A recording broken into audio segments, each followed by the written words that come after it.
2026. It is 4 p.m. We are at the Carson City Community Center, Robert Bob Kroll Boardroom. Can I get a roll call? Andrew Reno, Here. Garrett Lapierre, Here. Stacy Giomi. Here.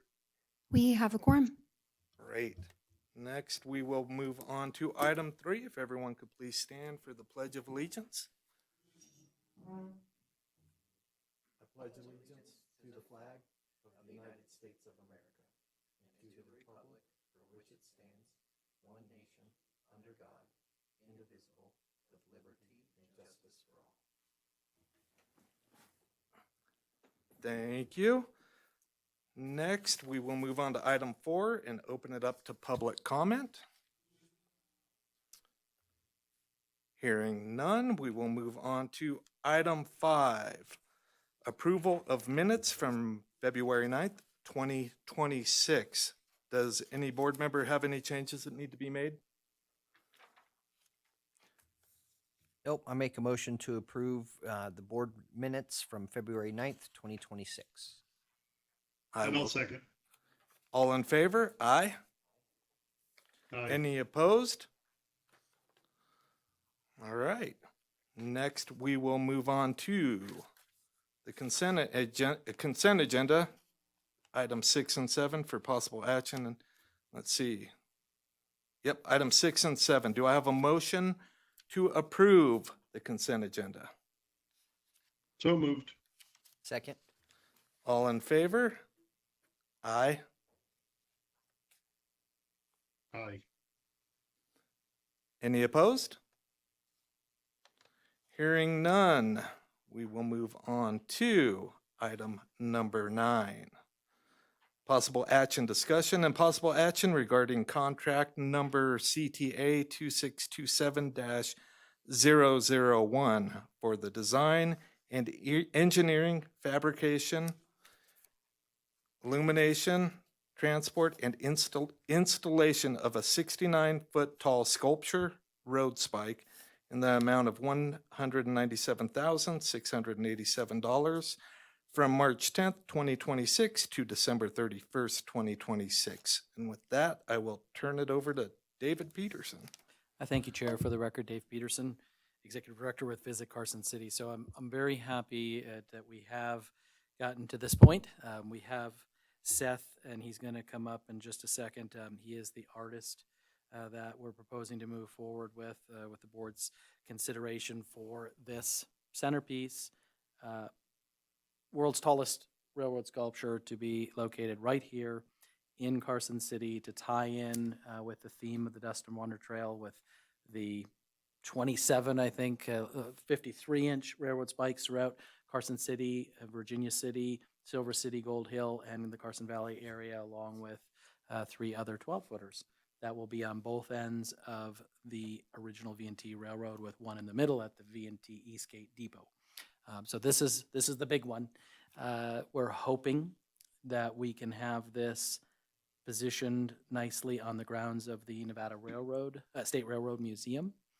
We have a meeting with them later this week, the leadership over there, to talk about placement on the grounds, and our Plan B backup plan would be out at Mills Park.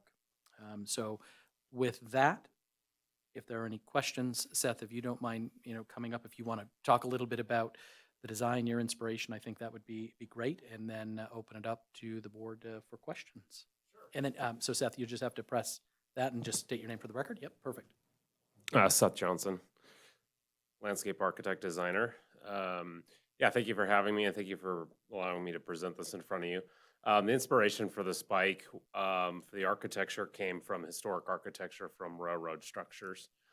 It'll mirror that same concept and bring that integration between the old look of trestles and heavy metal and steel into the railroad spike. And I think that the intended location is a great location for it, and as well as just the material selection will be very weatherproof for a long time into the future. And the engineering, both of the structure and the footing, will be a great integration into whichever site we decide to choose. Thank you, Seth. I'll turn it back over to the chair. Question, if there are any questions from the board yet. Do we have any questions for Seth? Questions or comments? Yeah, I do. I just, David, could you cover the funding sources for this, please? Of course, Stacy, thank you for the question. So right now, the plan is to utilize the EDA grant that we received through Travel Nevada, plus or minus 150,000 of this 197,000 and change. And then we will use TOT, so transient occupancy tax, from the dedicated 1% arts and culture funding under Eric's program for the difference. Having said that, we are going to be reaching out for potential donors to see if they would like to assist with the funding of this particular piece. But I can't say that we're that far yet. We're working on some meetings over the next couple of months. So it's very possible that we'll be able to further reduce the TOT, the specific 1% for arts and culture, with some of those donations from others. But that's how the funding breaks down. Thank you. Thank you, David. Of course. Any other questions? Stacy, no more questions? No, I'm good. Okay. I think there's a couple things that we should talk about on record that go onto the record and live there. I love this project. I love the concept of what you're trying to do. I do have a little heartburn about spending the money without having a final set destination of where this thing's going to live when it's all said and done. I think the Railroad Museum is an awesome location for it. That would be great to make that happen there. I'm trying to get over that. I'm trying to get over spending the money in hopes that we have a location for it. Because if that location doesn't work or the other location doesn't work, 70-foot tall sculpture is not an easy thing that you go store somewhere and keep somewhere. And that also is a lot of money that goes out that doesn't have a home for it to live in, which leaves us answering questions that we probably don't want to answer. So that's where my heartburn's at. I would love to hear some comments to make me feel better about that and have that conversation. Chair, may I jump in? Yeah, definitely. Thank you. So we do have good questions, Garrett. We do have some options at both locations, I do believe. So our plan A would be the Railroad Museum. And obviously we want to go vertical with it, like a railroad spike. It's possible, that initially could we lay it on its side and have it positioned out at the Nevada State Railroad Museum? Absolutely. Not ideal, of course. I think Eric would agree that we really want to go, in a vertical capacity there. From a Mills Park perspective, Eric has had some conversations with I know Mr. Horton. From the Cultural Commission perspective, Glenn Martell, City Manager, and we've talked to Jen Budge as well. That would be, again, the Plan B option. I know that they're going through the master planning, so we have the same option there initially that we could lay it on its side initially or at an angle or something along those lines while the master plan process plays out to then, go with a vertical installation. So I feel pretty good that it will be one of those two locations. Whether or not we're vertical right off the get-go this fall, I'm not sure. I don't want to say that and then that's not the case for some period of time, that maybe it has to be on its side or at an angle or something along those lines. But I feel comfortable to say one of those two locations will definitely house the spike, long term. So if that helps, a little bit. Obviously, there's the ideal situation. The plan this Friday is to walk the grounds. Eric and I are going to go over and meet with Dan Thielen, who's the administrator for the Division of Museums and History, and Daphne De Leon, and Seth is going to be there, of course, as well. Who's the museum director, and kind of survey the whole property, because obviously, there's some challenges on the north part of the property with that marshy wetland area, and want to put something there and then have the thing slowly sinking in the ground or whatever the case may be. But I feel pretty good that we'll be able to, I hope, come up with a location that makes sense visually, right, at the Railroad Museum. And I would say the same thing about Mills Park as well. The cool thing, obviously, at the Railroad Museum, it's the Railroad Museum. People are going around on the trains, right? And so I know there's two, maybe three, Eric, I think, visual lines of sight that have the mountains in the background. And so the idea, hopefully we can figure out a way to put the spike up, and that way we're not taking away from the beauty of the property and people, driving around, not driving, but riding around on the trains, so they can take a great picture. But also, I think we would love for people to be able to engage with the piece, right? And go out there and take a selfie and whatever, you're standing this way with 70-foot spike, up above you. So those are the things that, hope that we can talk about, and having Seth there will be fantastic, as an artist, and just his perspective, as well.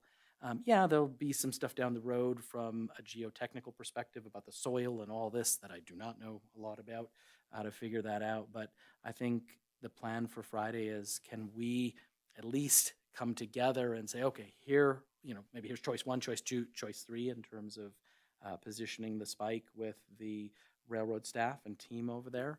And then we'll work through some of the details, moving forward. But the fact that they're open to it is, I think, great, and we agree. I think that is the ideal place. And I don't want to speak for Eric, but I know that everybody that I have spoken with feels that the Railroad Museum is the perfect place, to have the spike, being the capital, among other things. But yeah. So Real quick, Go ahead, Stacy, sorry. you want to jump in here? Stacy has a question. Oh, I'm for sorry. you. Oh, sorry. No, I mean, I don't have to jump in front of Garrett. I mean, if he has comments still minor related to what David said, and I mean, to ask if, if we can hold off on spending any funds until, in other words, approve it, but perhaps we, in the motion, say that no funds get expended until an agreement is reached for placement. I mean, is that a possibility? That's one question. Second question is for Todd, if he's there. I'm assuming he's there. He's here. I would assume that that this would need a 3-0 vote to pass, since there are 5 of us. Is that an accurate statement? This is Todd Reese. Stacy, I think this item just requires a majority. And because there are 3 of you here, it would pass with a 2-1. Okay, thank you. David, I'll leave you to answer the other question then. Okay, so I'm looking at Seth here as well. We have a super tight timeline, you guys, because there's another piece to this puzzle which involves Burning Man in August. And so right now, approving this today to allow, and Seth, if you want to jump in if I misspeak, but our conversation with Seth have been, if we get this approved today, Seth is rolling on this right away because he's got engineers and some other folks that obviously need to be involved in the design and the fabrication side of the spike. This is what keeps us on track to have this piece ready to be transported out to Burning Man in August. So if we lose a month, I don't want to speak for Seth, but I'm worried then that will impact the Burning Man element to this. But Seth, if you want to weigh in, feel free.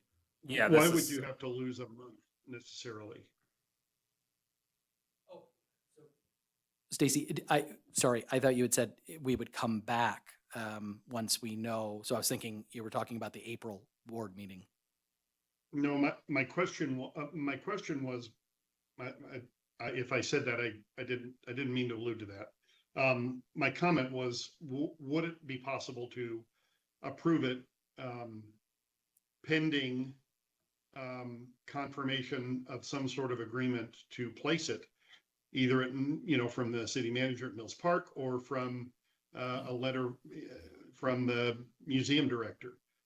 That's one question. I guess the other potential is that we approve all of the money and hold back the 37,687 until a location is secured. That might be another option. And you talked about laying it down. I assume this price includes a vertical installation, correct? The installation part, but not the foundation.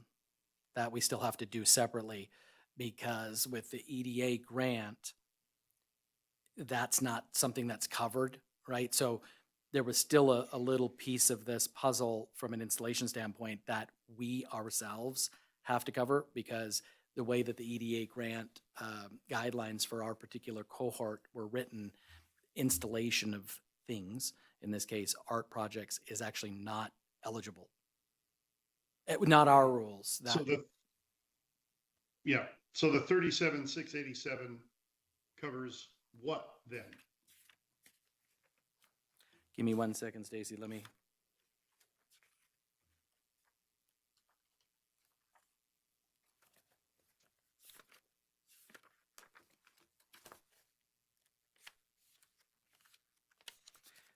When you say 37,687, So Stacy, are under you staff, in the under staff proposal? summary, under staff summary, Yep. the second to the third to the last line says 37,687 upon completion and installation of the work in Carson City. Oh, yeah. So that was, okay, that's the last payment piece to Seth.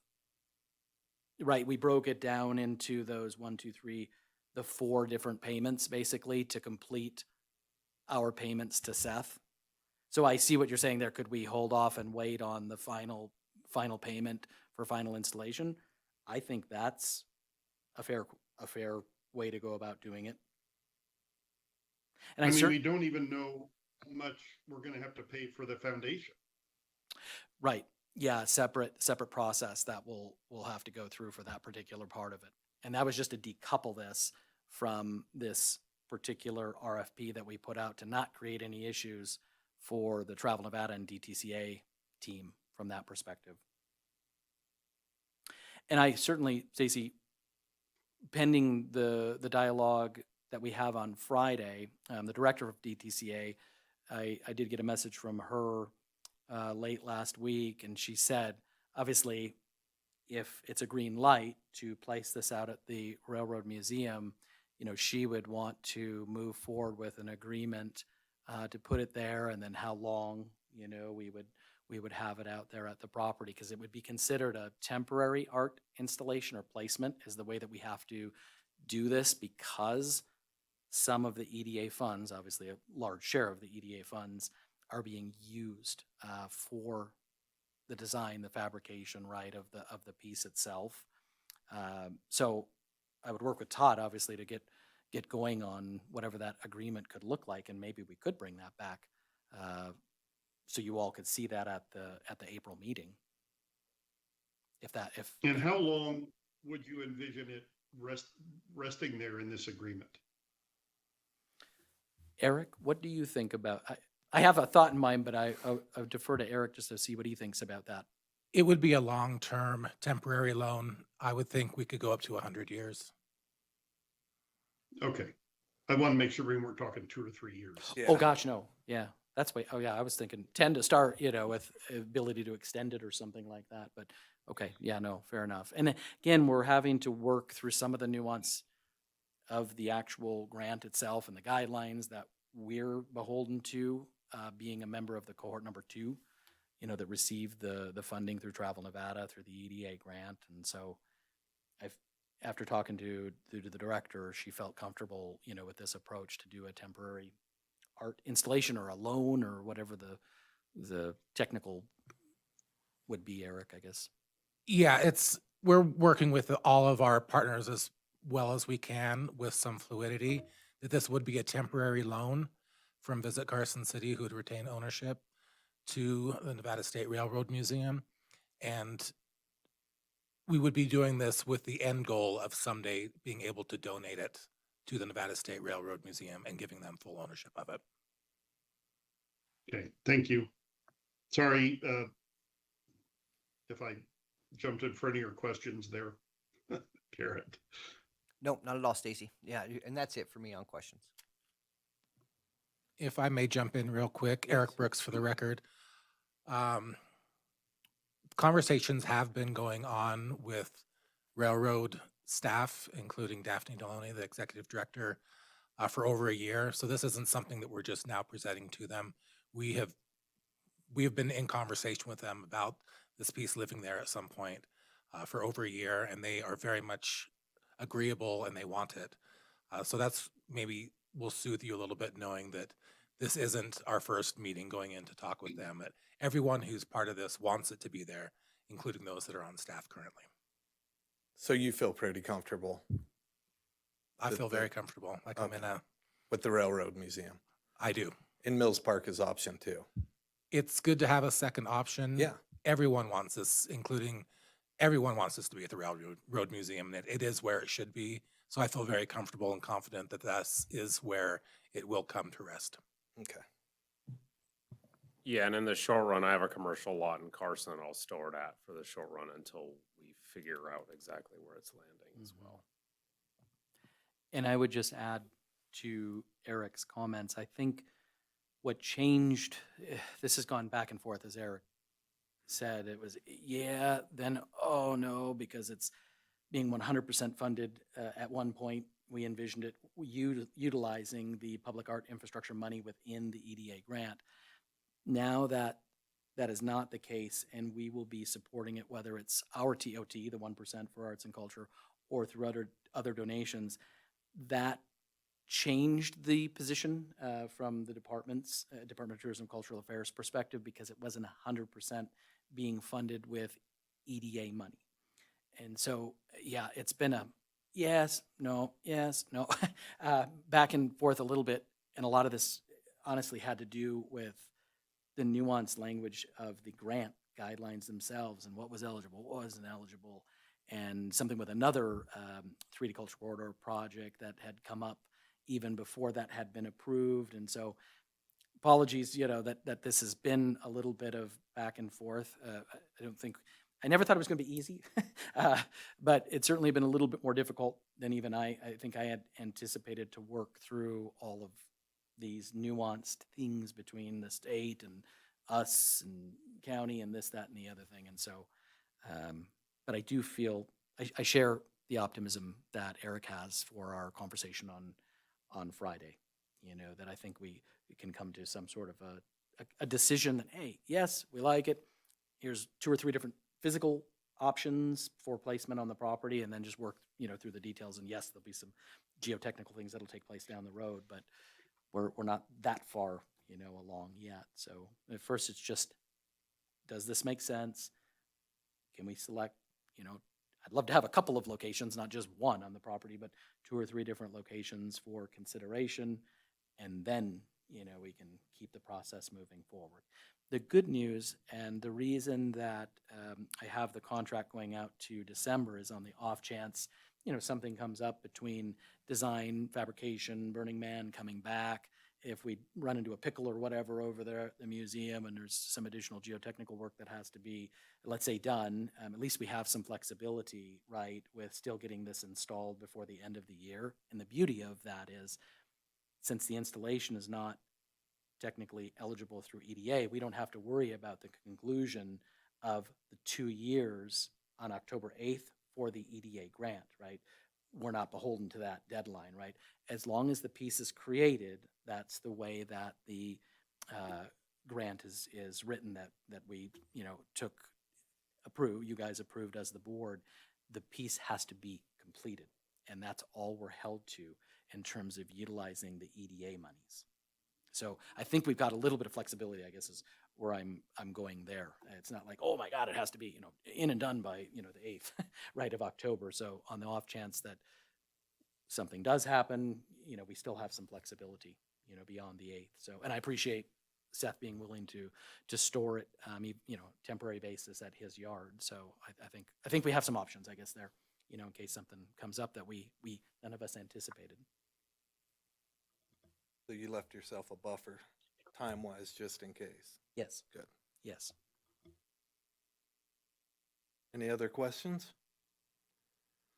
Okay, with that, I will make a motion to approve contract number CTA 2627-001 for the design, engineering, fabrication, illumination, transport, and installation of the 69-foot tall sculpture, Railroad Spike in the amount of $197,687 from March 10th, 2026 to December 31st, 2026. Can I get a second?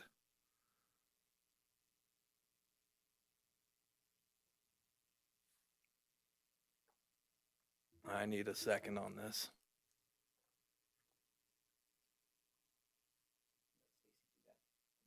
Stacy, you want to second the motion? I do not. We do not have a second. I guess I will say I appreciate that. I don't dislike the design. I love the design. It's too loose for me. It's too much money and it's too loose. Not knowing what's happening, the motion didn't include the holdback at the 37,687. The fact that there's more cost to be incurred to make it vertical without us knowing what that cost is. Those are the concerns I have. Do you have a motion in mind?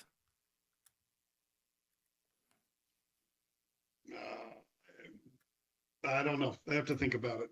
I'll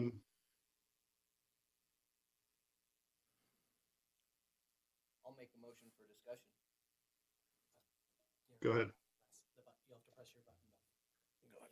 So, yeah, make a motion to table this until the April meeting and give staff time to work with the state to get a formal agreement to where this is going to live once it's completed. That's my hiccup and reservation. I will second the motion to hold back and bring it up again in the April meeting.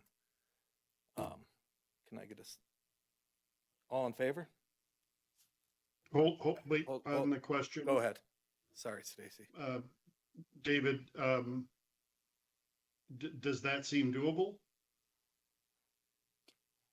So if I could ask a question, just to clarify, Garrett, are you wanting to have an agreement between us and the state to come back at the April meeting as well, or just that they have agreed for the placement? Or do you want to have something formal? So we'd have to bring two agreements. We'd bring Seth's contract back, but before that, do you want to have an agreement between us and presumably the Division of Museums and History? But I don't know if that'll be a state lands thing or how that will work. But are you wanting to have two items then to come back at the April meeting? One would be the agreement for placement and duration of said placement to proceed bringing the contract back. I think it With could be Seth? done that way, Okay. or, and it doesn't have to be a formal contract that's done with the state. If we've been talking to them for a year, I just think this is about process. It has nothing to do with the project. I love the project. I love what you guys are doing with this. It's just doing the process right. And I think we're putting the cart before the horse in this to lay this money out and not know where it's going to live. That's just not prudent to me to do it that way. So if we had something in writing, a formal agreement would be awesome. That would be great. Or something in writing from them that says we are agreeable to letting this live here for a period of time. Doesn't have to be in perpetuity. It could be for a year even. But having a place that we know that this is going to be able to rest when we lay the money out, I think is really important. So something on their letterhead that says we are in agreement of that. Maybe we don't have all the details lined out, but we are in agreement to it laying here for at least 12 months after, 5 years after, 100 years after would be great. Whatever that looks like. I think that would make me a yes all day long on this. Okay, so then Todd, for purposes of today, we can just table this item because technically the second piece we don't have on the agenda. Can we just table the item then for today and then we'll bring back a couple things for April? Yes, you've got you've got a few options, and it really depends on on what Stacy thinks. Well, The- there's a motion on the table, so. There is. So there's a motion on the table. So you have that motion. If you wanted to, and the motion is to table it. And that's exactly what you suggested, Dave. And you can do that and bring it back at the next meeting. Okay, we have a motion and a second to table the issue until the April meeting. All in favor? Aye. Aye. Again, point of clarification, the motion was a little more than that. Could you restate your motion, Garrett? Or have it read back into the record, just so I'm clear on it? You bet. Want me to make the motion or read it back into the record? Whatever your preference is. So, motion is to table agenda item number 9 for possible action to come back to our April meeting. And in the interim, this item to have a formal, no, let me strike formal, to have an agreement of where its final resting place will be. And that agreement could take the form of some kind of written commitment. Is that your intent? That is correct. Does not have to be a formal agreement, although it could be, but something in writing from the department of where it's going to live that states that they're okay with it living there. I will second Got the it. motion. Any questions before? All in favor? Aye. Aye. Any opposed? Hearing none, we will move on to item 10. For discussion, presentation, and discussion regarding the Dust and Wonder Trail. And I will turn it back over to David. So this one is Eric, if that's okay. I'm going to let Eric kind will. of cue this up. We'll turn it over Before we to bring Eric. Krista up, if that's okay. Yeah. Okay, thank you, Chair. Eric Brooks for the record. Thank you all for taking the time to have Krista Dineo, the Executive Director of the Dust and Wonder Trail. She's going to come up and present some more information. We've been able to give you updates every 2 to 3 months from this project for the past 2.5 years. And now we'll be able to get into some of the details that she's been able to work with partners throughout the region. So take it away, Krista, and I'll be here for any questions as we go along on this high-level recap. Thank you, Krista Denio, Executive Director, Dust and Wonder, for the record. Thanks for having me today. And then Lydia is sharing the slide presentation. Well, I guess, okay. Yeah, so happy to be here, and I know that you all already know a lot about this project, but I'll just try to keep it, high level and where we're at and where we're headed. We obviously, this initiative through Travel Nevada brought together the 3 DMOs of Visit Carson Valley, Visit Carson City, Virginia City Tourism Commission, and a lot of art and culture and history leaders to do some studies and to figure out how to begin this regional collaboration to bring together the best assets of all the destinations in terms of art, history, and culture for a branded and elevated visitor experience. So then on this slide, just talks about that process a little bit, the 3D steering committee, and we can hop right over to the next slide. This was in 2022 when this began. We had our regional leads, Eric Brooks, who you know here, and Brian Fitzgerald in Carson Valley, and A. Perry in Virginia City, who are also now the board of our nonprofit, Dust and Wonder Trail, and a lot of other great leaders who are still involved in advising us and leading the trail with us. So the next slide is, I'm just going to move kind of quickly through these because I know you all have a lot of information already. And then I'll leave time for some questions at the end.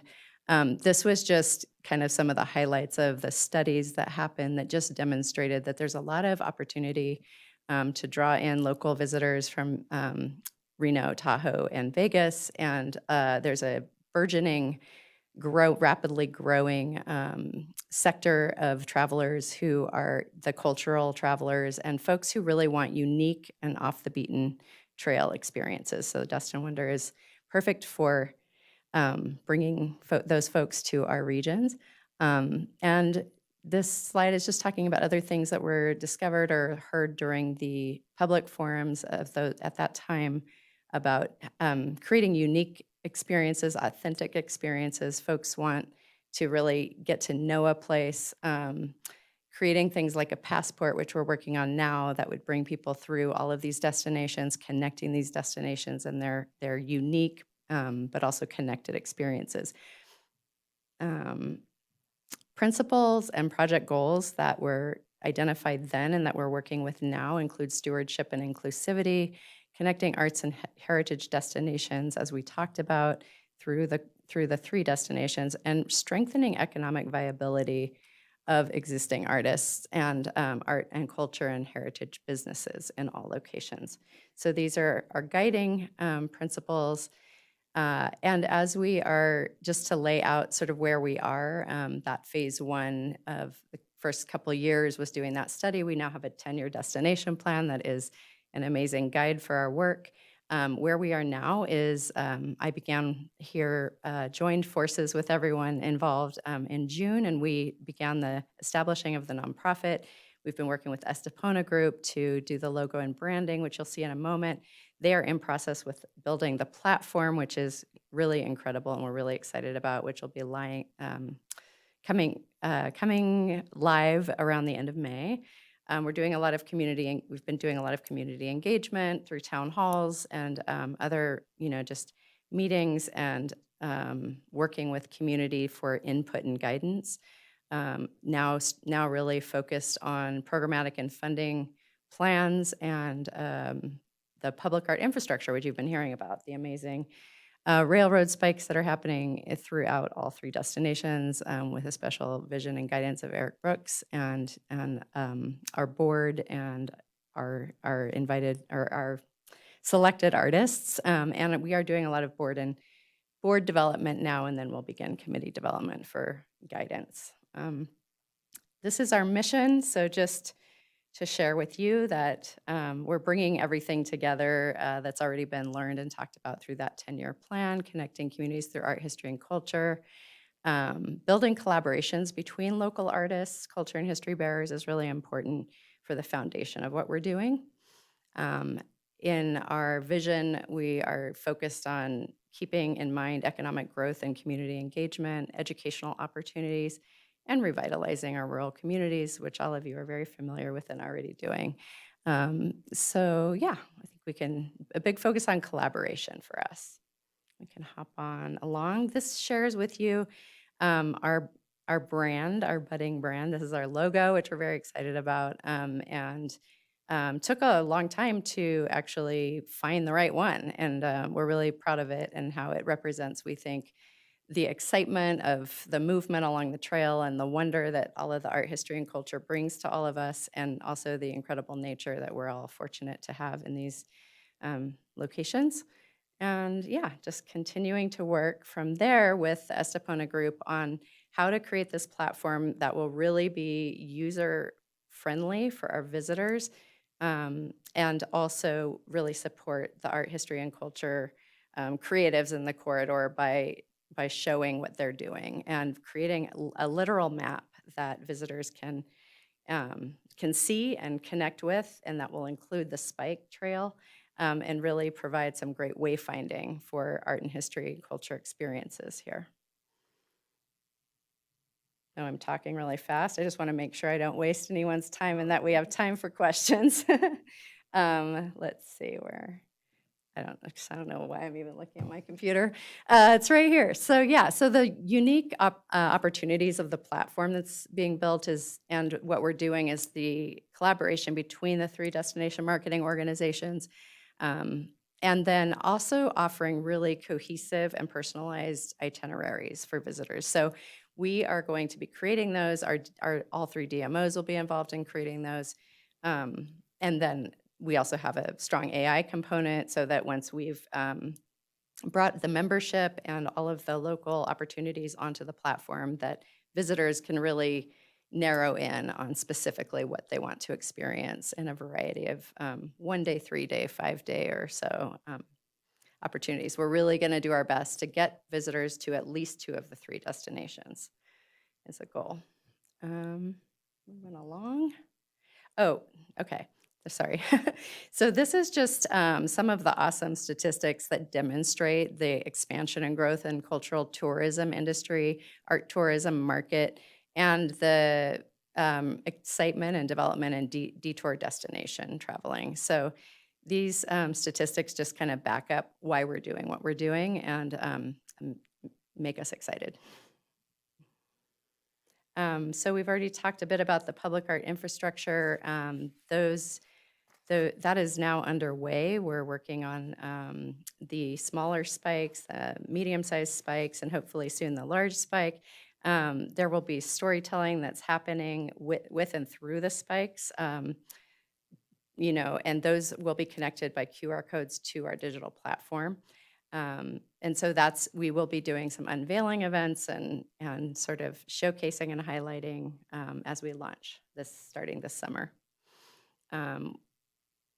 This is just talking about, I already mentioned, we've been doing town halls in each destination and just really reaching out and connecting with our current stakeholders and other community members. So folks know what we're up to, why we're doing this, and why it matters, and how we can also make sure we're serving the local communities as we're inviting more tourism. Then this is just sharing with you about some of what we've learned at these gatherings about what folks want, especially local artists need support with the wayfinding, with the publicizing of their events, with knowledge and capacity building.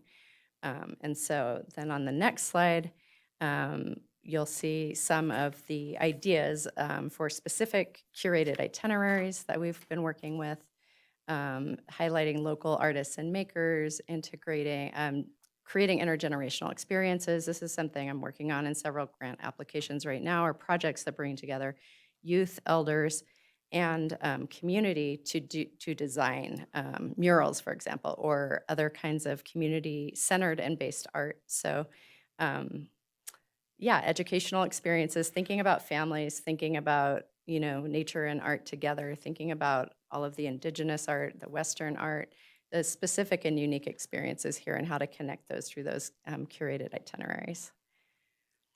And finally, but not the easy one, funding and sustainability. So as I mentioned, currently working on a number of grants to support marketing efforts, for example, right now, and also local community engaged art projects, as well as some other opportunities coming up. It is a challenge, as anyone in the room may know, to lift a nonprofit off the ground and to find operating support, particularly when you're brand new and don't have a history yet. So one of the several ways that we are looking at fundraising and also sustainability include the membership fees for the platform. We're offering at a low level of 0 to make it affordable and accessible for maybe artists who couldn't afford a fee, but then $25 and up through $10,000. We have ways that folks can also just give a donation and don't need to become a member. But we think that once people see this platform, they're going to want to join, because why wouldn't you? It's awesome. And then we have collaborations with all 3 DMOs who are supporting this project, as you know. And we'll be having the unveiling events for the Spike Trail together, paired with fundraising, starting this summer into the fall, and then moving forward. So those are some of the things we're working on, and just wanted to, share. And also leave room for thank you. Leave room for questions or anything that you all might want to know more about. And thank you for your support from the beginning till now in creating this opportunity, this nonprofit. How's the fundraising going so far? It's going. It's a lot of planning and grant writing right now, and grant prospecting. Like I mentioned, the operating funds are few and far between for brand new nonprofits. So like even the local, for example, from Nevada Arts Council, we don't qualify because you have to have been an organization for 3 years. So operating funds are challenging. That's where we think that membership and fundraising events is going to have to play a strong role, especially this first year. But there are other grants that are mostly project-driven that can support us a little bit, small line item operating, and then also really support the local community and their work and local organizations who we're going to partner with, which is great and very important because we need to do that and also demonstrate our ability to support local community and economic growth and infrastructure. And so those kind of grants can do that. And then, yeah, as we move forward and are in existence for a couple of years, we'll have a lot more opportunities for operating funds. How about Yeah. private funding? Do you guys have a link or? Yes, we set do up have that we can we get do have a private link funding? and people can donate to us already. We haven't done a lot of outreach yet for donors because we're putting a strategy together and don't want to do it well, if I could say, especially as we want to drive membership as we do the unveiling events, and then also get people really excited through additional fundraising events in other locations with partner organizations, et cetera, and hopefully have sort of a combination of private donors donating at these smaller fundraising events, and then people joining as members or donors at these unveiling events that are kind of larger and more, draw more media, hopefully, and also highlight the spikes. So we don't want to just, and also our platform's not live. So what we have is a landing page, and Right. people can go there and they can donate now. But we really kind of want to put a big emphasis on the publicity and marketing once the platform launches, and use that as the opportunity to really launch into bigger fundraising. But all of this is being laid out right now, Sure. and it means there's a big push that has to happen between June and September. Well, it'll keep going, but that's a big focus So time between for. June and September is your major Yes, outreach, your big push? yeah, Okay, I got it. yeah. Great. Platform launch and then unveiling event, one in each destination, and in between some smaller like donor parties and things Yeah. like that. Yeah. Great. Any questions? Should I think about this like the Carson Blue Line Trail, but it connects counties together? Would that be a way to think about this kind of project? Yeah, you might not know the Blue Line. That's an old It's old phrase Carson talk. for the Kit Carson Trail. Uh-huh. Yeah, I have heard of that. Yeah, so the spikes would be the wayfinding piece of that, with the world record being the hub. So once people see any of them, they'll be able to shoot the QR code, which will then link to the digital map. So if you've been able to find one of them, we think that 40,000 to 200,000 people are going to come specifically for the world's record largest spike. And from there, they're going to want to tailor their stay longer, or they'll be coming specifically to stay for several days so that they can visit these unique and authentic opportunities in Carson City, Carson Valley, Silver City, Gold Hill, and Virginia City. Love it. Again, love the idea, love the concept of what you guys are doing. I take it the platform will be an actual website rather than an app on your cell phone? It's an in-web app. It's an in-web app. Okay, perfect. I've in my day job, I've sold a couple places recently up in Virginia City over the last couple years on C Street, and it's one of my favorite places to do business. It's such an eclectic group of people, and the properties are amazing. In doing that, in my research, I found that over 2 million people a year visit Virginia City. Mm-hmm. That's a lot of people. Yeah. And if we can pull some of those people down the hill and bring them out to our valleys and show off what we offer here in the valleys, I think that's a beautiful thing. So I love Exactly. this project on all the different fronts. Great job, great presentation. Thank you so much. Any other questions? I'd like to thank Krista for coming and spending your time to talk about this and putting together a lovely presentation. Sure thing. Thank you, Absolutely. Thank Krista. you. Appreciate you your all. work on this. Likewise. I'll turn it back to you, Chair. All right, next I will turn it over to Executive Director David Peterson for his CTA Executive Director's Report. Thank you, Mr. Chair. With that, we'll go ahead and take up 11A, which is my Executive Director update. Just 2 items this month. I want to let the board know the second lodging board position recruitment, it's still up. It closes this Thursday morning at 8 o'clock. And the plan is for interviews to be at the first Board of Supervisor meeting next month. And my second piece of information, I am excited here because if all goes according to plan, we will have tickets for the 2026 V&T railway season launching on Monday. So that'll be for all the different long lines and our Toast of the Canyons and, good Lord willing, a couple of the other special theme trains that we're working on right now, including holiday-related trains as well. So we've kind of revamped some things with some pricing and some other options for the longer weekends, as in, I'll just give you an example, having a Father's Day train on Saturday and Sunday. So we think, let's cover the weekend, we sell out, let's give the opportunity, right, to folks to come on Saturday and or Sunday. So those are some of the changes that we've made from a ride perspective, in terms of what we're doing with those holiday weekends. So fingers crossed that everything goes well with Fair Harbor between now and Monday. So happy to share that information. So those are just 2 quick updates that I have for this month, and I'm happy to answer any questions if there are any on those 2 items. Okay, hearing none, we'll go ahead and move on to 11B, transient occupancy tax, actual versus forecast. So we did get everything in for December. So happy to say we were just a little over 5.6% up for the month of December. Again, with our ups and downs, you guys, I don't even know what to say because December was an all-time record for the month of December. And obviously we did not have a good fall. We're tracking to be up almost a couple percentage points over January of 25.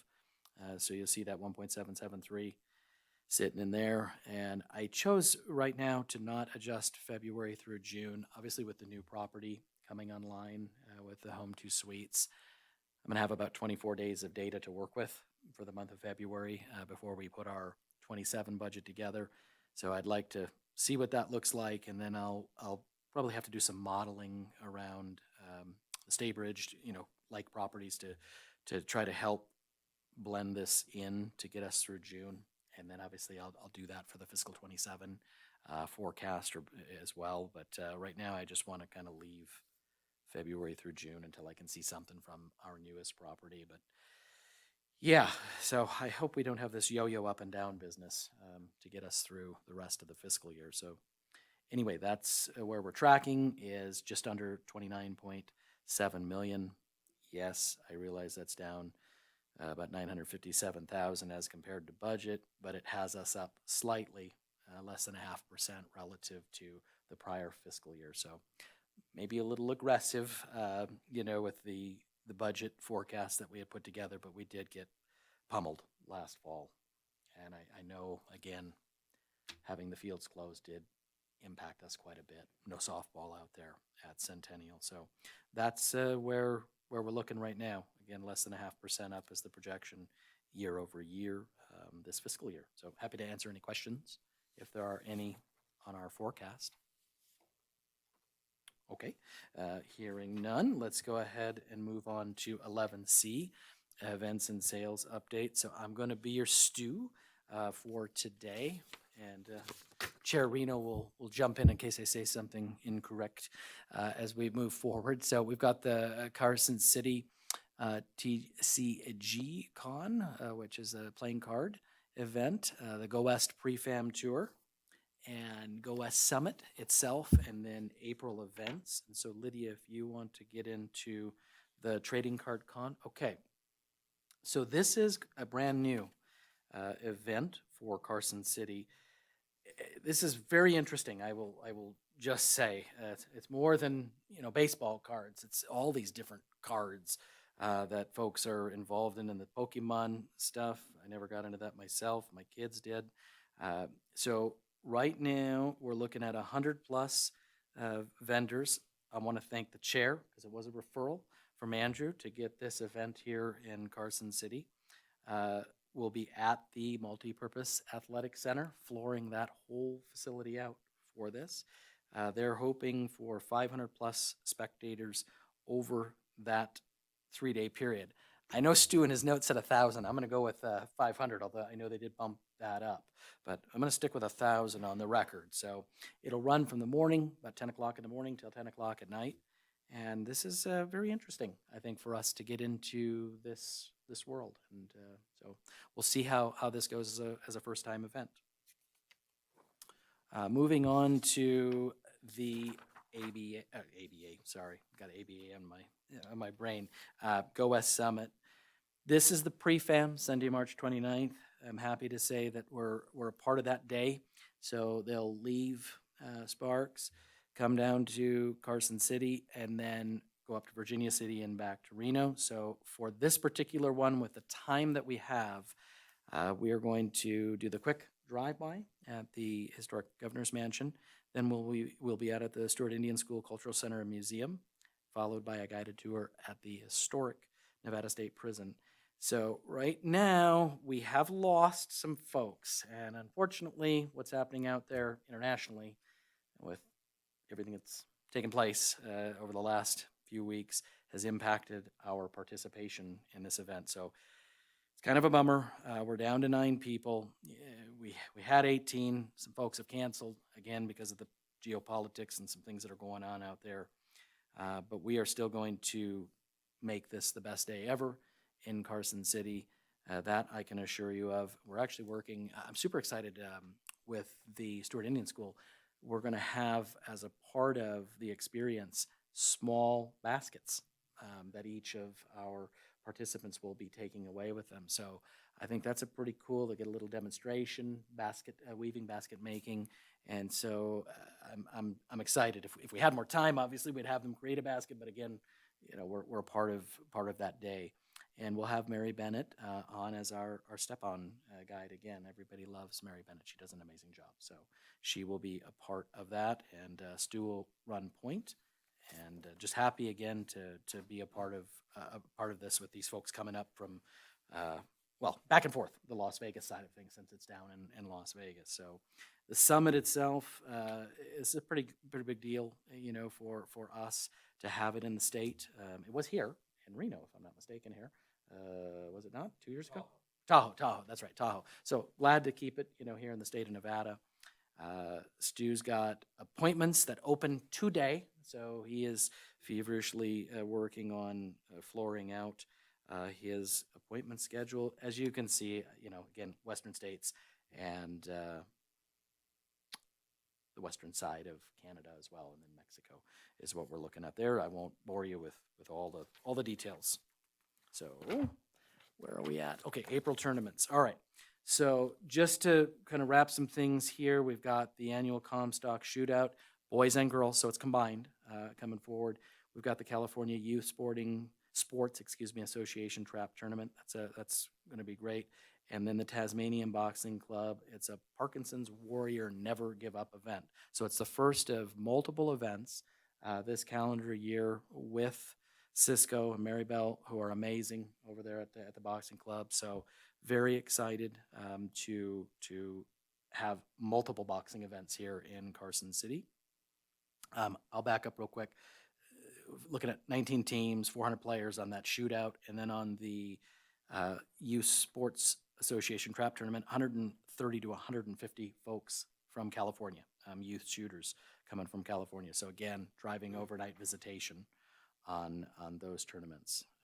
So yeah, and then on the boxing side, 24 bouts, 48 fighters. That's Northern California and Oregon coming in for the tournament. So excited about those opportunities that we have. So I think a pretty good month as far as April is concerned. So I'm happy to answer any questions that you may have on events and sales, if there are any. Okay, hearing none, let's go ahead and move on to 11D, Arts and Culture Update. Mr. Brooks, take it away, please. Thank you. Eric Brooks for the record. For our March meeting, we are going to talk about gallery shows happening throughout Carson City. So we do have a new artist showing in the BAC Satellite Gallery, which is in our offices, Brittany Sondheim. It's a couple images of her work. These are absolutely breathtaking pieces, and we're lucky to have her. So we'll be showing her for the next 6 months. And you can meet Brittany at our next artist reception, which we'll get to in a little bit. Besides the Brewery Art Center, we have some other great galleries around. This Is Us commemorates the 10th anniversary of the Great Basin Native Artist Collective. They have been showing throughout the Great Basin area for over 10 years now, and we can thank Melissa Malero for having her guidance as their main curator. The show that's up right now is at the Nevada State Museum. It's a great exhibition with lots of opportunities, cultural arts education, professional workshops, online visibility, and community forums. So there's artists from Nevada, California, Southern Oregon, Southern Idaho, and Utah. That Great Basin is a big range of area. So that's definitely one that you'll want to check out. Moving on, the Stewart Indian School Gallery, which is normally curated by Melissa Malero Moose. She's had her hands full with the museum, so they changed, and their education director, Melanie Smokey, put together an absolutely beautiful exhibition called Basketry, Resilience, Beauty, and the Ingenuity of the Great Basin. Native and indigenous baskets are all the rage right now. There's a big exhibition at the Nevada Museum of Art where the objects are definitely being seen as fine art objects. There's also the the basket gallery here at the Nevada State Museum that's a little bit hands-on and able to capture some of those $1 million views of baskets. And this one came out of nowhere and really, really impressed me because it's not looking at the basket as this great form of art. It's looking at it how baskets were used in the everyday and how they're still being used in the everyday. It's a super fun exhibition. There's several hands-on where you can touch the willows. There's a video playing. You're going to learn how baskets were made 100 years ago, how they're being made today, how that culturally goes from one generation down to the next generation. And of the several locations where you can learn about baskets, I would recommend this one over any other one in the region right now. It's really, really impressive. I was honored to be part of the Travel Nevada Media Mission in Atlanta last month. I was one of several representatives to talk about Nevada. In particular, I was tasked with talking about arts and culture of Nevada, in particular the murals of Northern Nevada and the Dust and Wonder Trail project, along with the 31 sculptures that will be commissioned through that. There were over 30 journalists, editors, and content creators gathered in the historic Century Trolley Barn. It was a great place to represent Nevada in this beautiful, beautiful structure. And it really turned my head to be in there and to talk just about Nevada. It was super, super comfortable. We had representatives from lots of little rural towns as well as the big cities. And people want an authentic Western experience. And to hear that there's nearly 600 murals that they can see in Northern Nevada, it blew people's minds.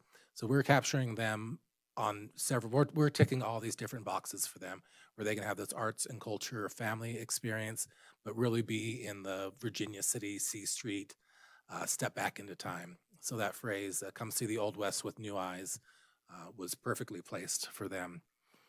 So we had that, there's an image there of the booth we had. So they had taken several pictures of murals throughout several of our communities. Then we had the Maquette Railroad spike there, and then some different other objects in the back there with the buses in Goldfield and some of the really unique things you can see here in Nevada. And people loved the idea of the world's tallest railroad spike being in Nevada, and that was a talking point that everybody took home with them. So that was a great, great time had by all. So I'll just touch, we were able to have Director Danilo here a moment ago. So to just fill you in on some of those details with where the sculptures are at, Jeff Schomburg, who's Reno-based, you'll know him from the Believe sign in downtown Reno, as well as the home sign at the Reno Aces. He's begun fabricating the 9 interpretive railroad spike sculptures that will be placed here in Carson City. Right now we're waiting on some translation with the Washoe, Paiute, and Shoshone languages. And once we are able to get those to him, he will be able to continue fabricating and we're still looking at a late May, June installation timeframe for those first 9. We're working with partners in Carson Valley and Virginia City for the one words that will be going on the front, which will then be translated into some of the different languages that were affected on the V&T and also on the Transcontinental Railroad, Chinese and Italian in particular. Carson-based artist Seth Johnson, he's doing the 3 12-foot interpretive spikes will be at the 2 terminus points and the Eastgate Station. And then we're very excited that the committee chose Seth Johnson to be the lead artist for Driven, the 69-foot tall sculpture that we talked about earlier. And I'm very excited to be able to get the rest of the information that the board would like to see for that April meeting so we can continue forward with this project. We submitted a full proposal to be included as an honorarium for Burning Man. We got that information yesterday. When was it? Today's Monday. On Friday. We did not receive an honorarium, but we're still planning on working with Seth Johnson to be able to bring that out to Burning Man. And the permanent placement for Driven, we'll have more to say on that in April. There's an image there of Seth's design. Again, super exciting that we'll be able to have something of such long impact. And really, when Dave and I talk about this on a daily basis, the one thing that I say ad nauseum is big picture, big picture, big picture. We've been great at talking about what we've been able to do the last 100 years in our area, and now we're starting to have some actions that will affect the next 100 years of how people are going to view us. So big times in the big city, and very thankful for the artists and the partnerships that we've been able to cultivate with this partnership, and also with the continued direction of the board of directors here. Thank you, and happy to answer any questions. I just want to say I love the piece at the bottom where the spike goes into that captures back to the bridges. Love that piece of it. That's really, really cool. Any questions for Master Brooks? Thank you, Eric. Appreciate it very much. With that, we'll move on to 11E, Marketing and PR Update. Lydia, take it away, please. Sure. Thank you. Relatively short this month. We're going to go through our staples, our digital growth update first. This, again, is for our data enthusiasts in the room. But this next slide will explain to you what those numbers mean a little bit further detail. Keep in mind, with the short month and when these presentations were due, we only have the first 25 days of February worth of data so that I could get to this to Dave on time. So we actually compared all of the percentages that you see on this are based off of the first 25 days in January. So it is more of an apples to apples comparison. So in February in general, we spent a little bit less on paid media than we did in January, partially due to the way that we just flighted the media plan and the cyclical visitation that we have. So this led to some declines in the website visits and on-platform engagements, but overall web conversions and engagement remained really strong. And while several metrics saw slight month-over-month dips, our year-over-year trends are still remaining really highly positive, especially in the web visits. So all of our improvements that we're making over time and focusing really on making sure that our website is geared towards those language learning models is helping that engagement a lot. We had some really interesting wins in the public relations for February. We were featured on the History Channel website under the origins of 22 unique state holidays, utilizing Nevada Day as one of those. So kudos to KPS3. They saw this opportunity, pitched it, and the History Channel picked it up. So we were very excited to be mentioned on the History Channel website. That boasts over 4 million viewers per month. So I think that that's just a huge win for us. So very exciting. We were also featured in Convention Southwest Magazine, which is a trade publication for event planners. And they were mentioning the Nevada State Prison as a unique alternative spot for a conference and event space. And then we had a Reno Gazette-Journal inclusion for Carson City on its top day trip destinations for President's Day weekend. And then Eric continues to do an incredible job with Colo and all of our local publications to feature our arts and culture offerings. So something different I wanted to bring to the table to kind of round out the presentation is CrowdRiff is a really, if you've never heard of it, a really respected publication and platform that's used in the travel space. And every year they come out with their travel marketing trends report. So I will not bore you with like the 40-page deck that they had, but I pulled out just a few of the main pieces that I feel like really applied to us that I thought you might find interesting. So I hope you enjoy that. Overall, they're defining 2026 as the year of redefinition. So we're seeing extreme intentionality in this space. We went from in 2024, the year of curiosity, to recalibration in 2025 is what they called it. And now it's led to redefinition in 2026. We're more efficient than we've ever been. And the chase is not around trends itself or what new platform is working, but focusing on using the technology to really scale in the arenas that we're great at. So this data, for some background, is pulled from over 155 travel marketers in US, Canada, UK, and Australia. And it ranged anywhere from a solo creator all the way up to those with millions of dollars in their budget. One thing that they mentioned that did not go away, that of course storytelling remains at the heart of it all. So these are the core data that I found the most interesting. If it will let me click over it, there we go. So of course AI is at the heart of it all. We had that great conversation in our last meeting, and that definitely is not going away. I just spent 3 days at a tech summit for tourism organizations in the West, and it was about, I think almost every breakout was about AI and the things that we talked about last month and how your website is driving that core engagement. But this was really interesting that there's been a 19% jump from being experimental to being embedded in their day-to-day. So it, of course, reduces production bottlenecks. It increases content velocity and just the amount of content without increasing the headcount, and it's making things more efficient in your budget. So it's no longer experimental. So in Visit Carson City, it's only supporting really planning and content structuring. We are not implementing it into our day-to-day content, but it's just helping us plan that content a little bit more efficiently. Because remaining authentic for us is just the main core root of what we're doing. And I think we have a destination that lends itself to that, but almost all destinations are doing that. I think we all know when content is fake, and we really feel that. Now, when it comes to the organic platforms that we own, travel marketers prioritized Instagram as the anchor of what they're using, but YouTube Shorts is having a major growth right now, including TikTok. But interestingly, in the B2B space, LinkedIn is growing exponentially fast as well. So the industry is really focusing, we're not expanding, and short-form video is becoming the standard. Visit Carson City is also spending more time on YouTube Shorts. Zach's been doing a great job with that, as well as TikTok. Those videos that we've put out with Woody continue to have so much engagement on them, and the views keep going. So we're really excited to see that and continue to, once we feel like we've cut a lot of what we have from Woody, we'll see if there's any other interesting angles that we can find in some of our attractions to continue that story. One thing that this was also pointing to was the focus. So I think, in 2024 and even 2025, people were trying to be on every platform.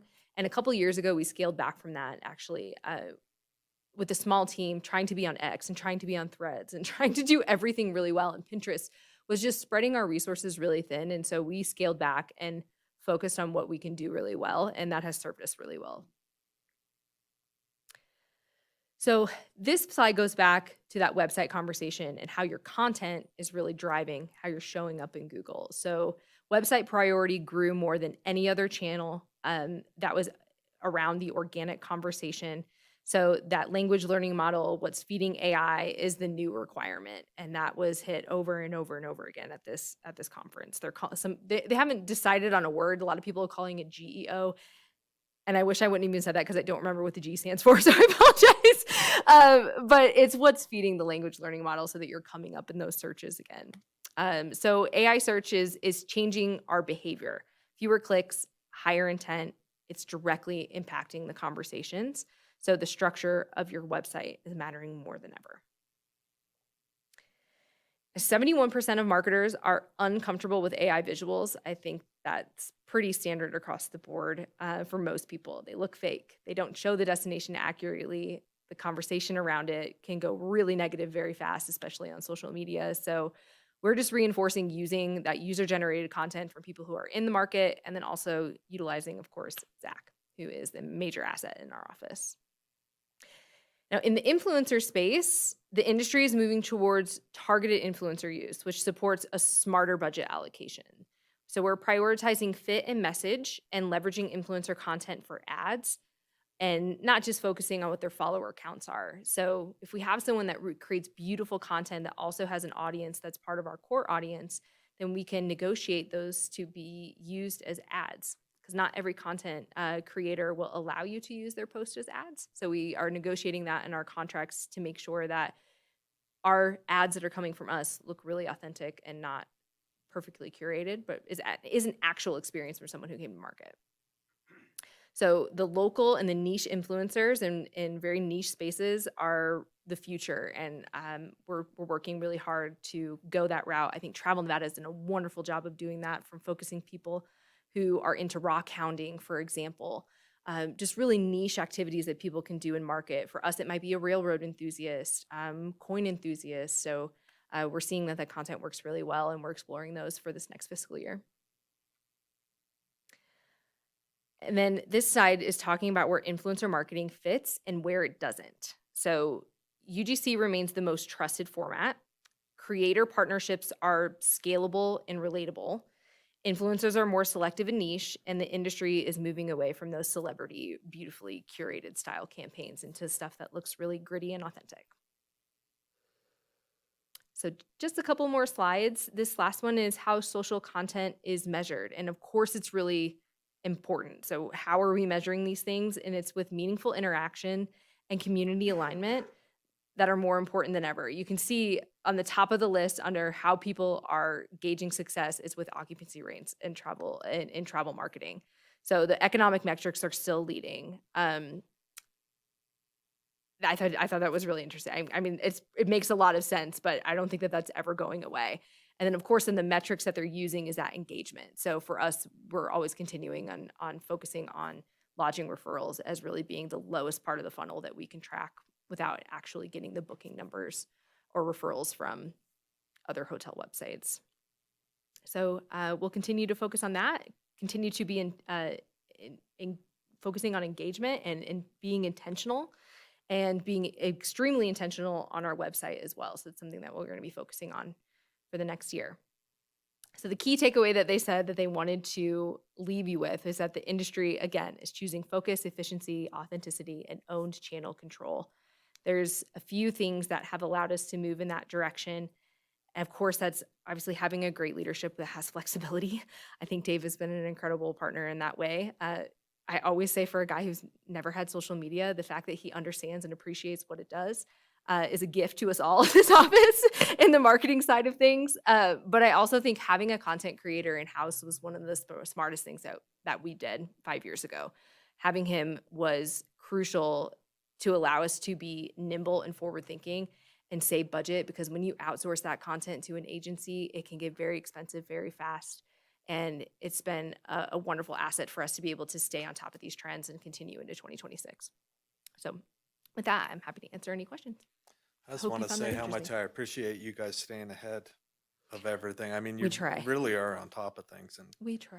I'm learning a ton. I From am too, you. to be honest. I mean, I think that's the hardest part is staying on top of everything. Whether you're a media buyer or you're just Google search alone and paid social, everything changes every week. And so KPS3 is also a massive asset so that we can focus on more of the community building and management and direction of where we want to go versus managing the nickels and dimes of the day to day. So I'm grateful for that. And I just have a quick story to tell. You had a slide up there about AI not being authentic when it comes to content creation, and I certainly agree with that. So one of the other boards I sit on, I'm president for Sierra Nevada Realtors, and we cover all 6 counties in northern Nevada. And we just had a big win in our government affairs department, which was Washoe County allowed accessory dwelling units to be built on single family houses, with obviously some restrictions around that. And that's something that we've been working towards for about a year and a half, trying to get that done. And we understand that all marketing is storytelling. So we wanted to tell the story to our members about here's where your investment into our PAC goes. And we looked for we sent out a mass message looking for someone who was able to bring their parent onto their property in an ADU to tell their story. Well, we couldn't find that. They were there. We found a few people, and they're like, "We're not going on camera. Right. You're not videoing us to Hard go to out on your do. social media." So we said, "Well, let's try some AI video." The first iteration of it was an avatar, if you will. It's a human being that's talking, and they're telling the story, and they're kind of narrating the story. And the visuals looked okay, except for the avatar. Like, it just did not look right. Just It a looked little like off. AI. Yeah. So we tweaked it. We said, okay, no narrator, no avatar to be shown in the video, and tell the story through clips. And then when that came out, that was beautiful. That was very well done. And honestly, without a trained eye, you really wouldn't have known that it was AI. It was different pictures and different videos stitched together that told the story that we were trying to tell. So I only say that story to say that as that evolves and as that gets a little bit better, I think there's a way to make some headway with that, and to help with in that concrete content creation side of it. So, Yeah, I thank you. agree. I agree. Thanks for sharing that. I think the way that we're finding AI is helpful is so interesting in everyone's space. I think there's always a little something that helps. And we've even explored like AI voiceover, which has helped Zach sometimes so then we don't have to outsource or try to find someone or go make a makeshift sound booth in our bathroom with a towel. That may or may not happen during COVID.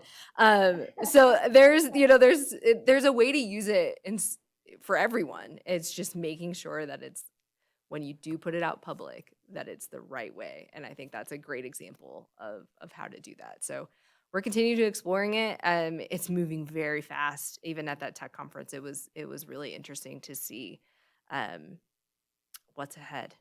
So I will try to report as much as I can as we continue to learn. Thank you, guys. I'm just glad we have Lydia and Zach to deal with all of this stuff. So, yeah.